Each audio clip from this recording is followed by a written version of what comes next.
سلام رفقا، خیلی خوش اومدید به این ویدیو و به این آموزش. بالاخره آموزش آهنگ کدوم کوه کمر آماده شد و همین الان میخوام بهتون توضیح بدم که چطوری این آهنگ خفن رو بزنید و از زدنش لذت ببرید. قبل از اینکه بریم آموزش این آهنگ رو بهتون یاد بدم، ممنون میشم داداش لایک کن، سابسکرایب کن و زنگوله بغلش هم فعال کن تا ویدیوی چیزی آپلود کردم حتما در جریان باشی.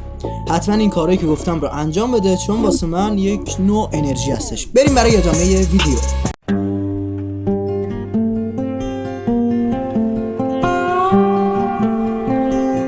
در مرحله اول اینو بگم که حالا رنگ کلاویه فرق داره.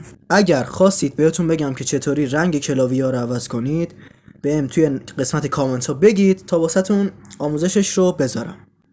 در مرحله اول ما میریم ریتم این آهنگ رو انتخاب میکنیم. از قسمت ریتم ها مثل همیشه میریم و حالا از قسمت P6 این ساز رو انتخاب میکنیم. بعد از اینکه این ریتم رو انتخاب کردید ما میایم از قسمت چرت اسکان رو میزنیم و وقتی که قسمت چرت اسکان رو روشن کردیم روی هر بخش از کلاویه ها ما وقتی کلیک کنیم اون اکتاو آهنگ عوض میشه به همین راحتی. و توجه داشته باشید که ریتم هم از اینجا روی سومین ریتم قرار داره. خب حالا چی میمونه؟ میمونه ریتم و دستگاه یا سیستم آهنگ. وقتی که اینا رو تنظیم کردیم میایم از قسمت دستگاه نوا رو انتخاب میکنیم. بعد برای قسمت ساز از کیبورد ست دوم و از قسمت سوم سنتور رو انتخاب میکنیم و سنتور رو وقتی انتخاب کردیم ما یه اکتاو میبریم بالا صداش رو که صدای اصلی سنتور رو بشنویم.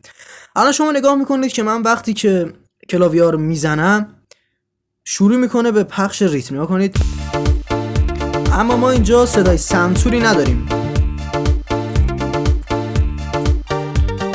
میبینید که صدای سنتوری نداریم. دلیلش اینه که چرت اسکان روی حالت فول قرار نداره و الان روی حالت فول قرار داره و ما همزمان که بزنیم هم با صدای سنتور و هم با ریتم و اکتاو تنظیم شده روبرو میشیم. نگاه کنید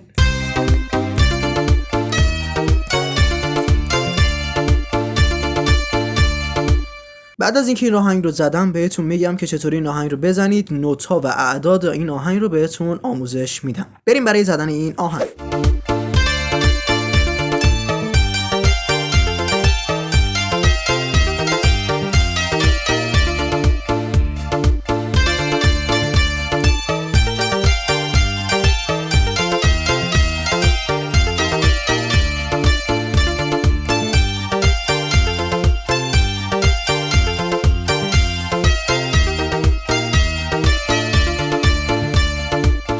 ببینیم که نوت‌های آهنگ به چه صورت هستش. پهنای نوتی این آهنگ از دو تا لا هستش که ما اینا رو خاموش کنیم تا بهتون توضیحات مربوطه رو بگم. با پیانو بهتون یاد میدم. با پیانو یا همون سنتور که صدای اصلی خودش هست فکر کنم بهتر آموزش ببینید. خب اکتاوش هم بریم بالا. خب این آهنگ از کلید دو شروع میشه. دو رو میزنیم و 4 بار ره رو میزنیم و بعد لا رو میزنیم. نگاه کنید دو ره ره ره ره لا. این جمله اوله که ما اینو یاد گرفتیم. به صورت عددیش میشه 1 2 2 2 2 6 1 2 2 2 2 6. این 6 از کجا میاد؟ ما دو رو 1 در نظر میگیریم، ره رو 2، می رو 3، فا رو 4، سل رو 5 و لا رو 6 در نظر میگیریم. این 6 از اونجا میاد. پس جمله اول میشه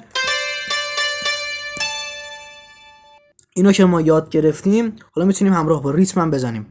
حالا که اینو یاد گرفتیم میریم ادامش که با نوت الان میگم که ما اینو زدیم. پس دو ره ره ره ره لا. حالا میگیم سل سل فا سل فا سلا، سل سل فا سل فا سلا. پس این جمله دومه. جمله اول شد. جمله دوم یا به عبارتی 5 5 4 5 4 5 6 5 5 4 5 4 5 6 و ادامهش میشه سول فا می فا می فا سول.